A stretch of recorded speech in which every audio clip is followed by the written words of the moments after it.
Nah,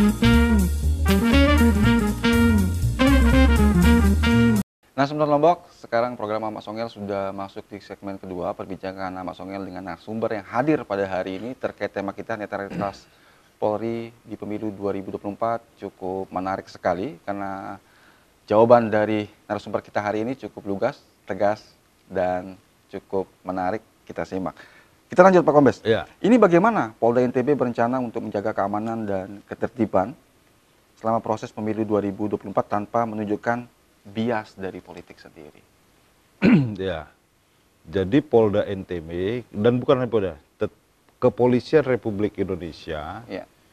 Jadi dengan saat sekarang ini sudah masuk namanya Operasi Mantap Brata. Oke. Kita mulai dari tanggal 19 itu sampai dengan kalau tidak salah sampai 2024. Oke. Jadi bagaimana pelaksanaan pemilu 2024 ini berjalan aman dan lancar, Ya. itu dibuatlah operasi namanya, Operasi Mantap Brata. Oke. Itu seluruh Indonesia, ya kan. Kemudian dalam operasi ini ada bentuk-bentuk cara bertindak yang dilakukan Polri. Oke. Itu baik itu cara bertindak ya secara preemptif, ada preventif, ada represif dan kuratif. Jadi ini adalah sebuah manajemen operasional kepolisian yang dilakukan. Nah, jadi bahwa Polri ingin menjamin bahwa pelaksanaan pesta demokrasi itu dapat berjalan aman dan lancar. Oke. Gitu.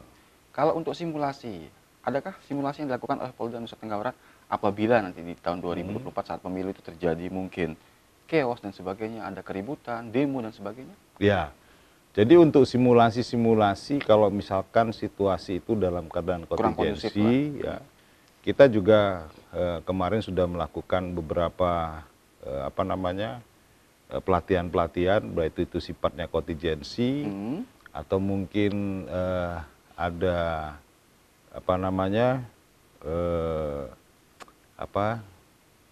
kegiatan-kegiatan mungkin khususnya pengamanan, baik itu pengamanan kepada calon presiden maupun kantor KPU, kantor Bawaslu, ini sudah kita lakukan pelatihan-pelatihan. Oke. Gitu. Kalau untuk anggota sendiri nih Pak Kombes, kira-kira ada berapa yang diterjunkan oleh Polda NTB? Secara umum aja. Informasi terakhir kalau tidak salah kemarin itu TPS kita untuk di NTB itu masih sekitar 6 ribuan kalau nggak salah ya. Nah, tetapi untuk kekuatan kita nanti akan menyesuaikan karena memang kategori pengamanan itu ada kategorinya ada 3, kadar rawan, sangat rawan, dan ada kategorinya seperti itu. Oke, ada pemetaan Ada di sana. klasifikasinya, ya, aman, sangat rawan dan sangat rawan, seperti itu. Sehingga dengan klasifikasi itu maka kekuatannya juga akan ditentukan seperti itu. Oke, berarti sudah ada pemetaan di situ ya. Oke. Kalau peran Polda sendiri nih, gimana nih Pak Kombes? Mengawasi potensi kira-kira pelanggaran pemilu oleh pihak lain, contohnya seperti partai politik atau calon-calon pasangan calon. Gimana kira-kira? Ya kita sudah persiapkan, makanya kita sudah membentuk namanya Gakumdu. Oke. Ada Gakumdu itu dari Direktorat Krim yang sudah mempersiapkan itu penyidik-penyidiknya. Dan bukan hanya di tingkat provinsi, di tingkat kabupaten juga sudah siap itu. Dan memang alhamdulillah 5 tahun yang lalu bahwa Gakumdu kita itu termasuk terbaik dalam hal penanganan pelanggaran pemilu. Yang 5 tahun yang lalu. Ya. Berarti saya sudah lama berarti. Oke. Iya kan? Dan sekarang di tahun 2024 harus Dan lebih baik sekarang ya saya yakin dan percaya lebih baik lagi.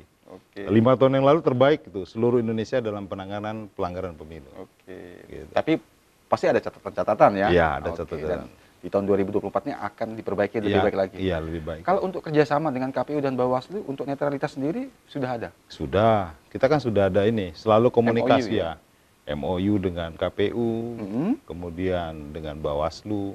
Bagaimana batasan-batasan bagaimana kewenangan-kewenangan sudah ada. Itu sudah diatur di dalam Undang-Undang Pemilu.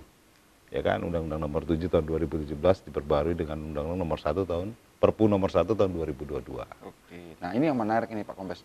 Bagaimana Polda Nusa Tenggara Barat berkomunikasi dengan masyarakat bahwa meyakinkan bahwa Polri dan Polda Nusa Tenggara Barat itu netral dalam pemilu 2024.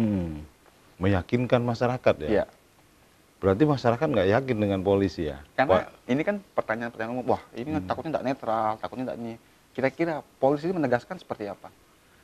Yang pertama bahwa itu tadi, Polri itu sudah ada batasan-batasan, sudah ada regulasi yang harus dan wajib dipatuhi. Oke. Ya kan? Jadi setiap anggota Polri itu wajib untuk melaksanakan namanya perintah undang-undang. Oke. Gitu. Jadi sudah wajib. Itu artinya itu. Nah kemudian kalau masyarakat nggak percaya juga ya susah juga kita jawab. Masyarakat kok nggak percaya sama polisi? Padahal polisi sudah itu gitu. Sudah melaksanakan apa yang menjadi tugasnya ya. Ini loh, apa namanya sudah merupakan kewajiban. Oke. Karena sudah ada undang-undang kepolisian, ada PP peraturan pemerintah, ada peraturan kepolisian gitu. Dan masyarakat juga diberikan kewenangan untuk mengawasi dan melihat kan di lapangan ya kan? Betul. Oke.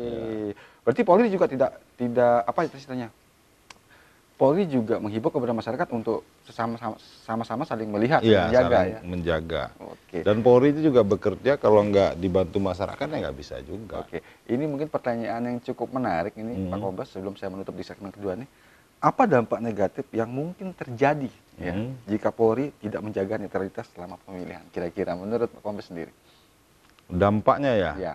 Dampaknya pertama ya satu anggota itu tentu akan diproses. Oke. Ya kan? Maka dengan adanya salah satu oknum yang melakukan pelanggaran itu tentu akan mengurangi trust building, kepercayaan masyarakat ya kan? Salah satunya itu. Oke, terima kasih Pak Kombes. Nanti kita lanjut lagi di segmen selanjutnya, tetap di Amak Songel Reborn.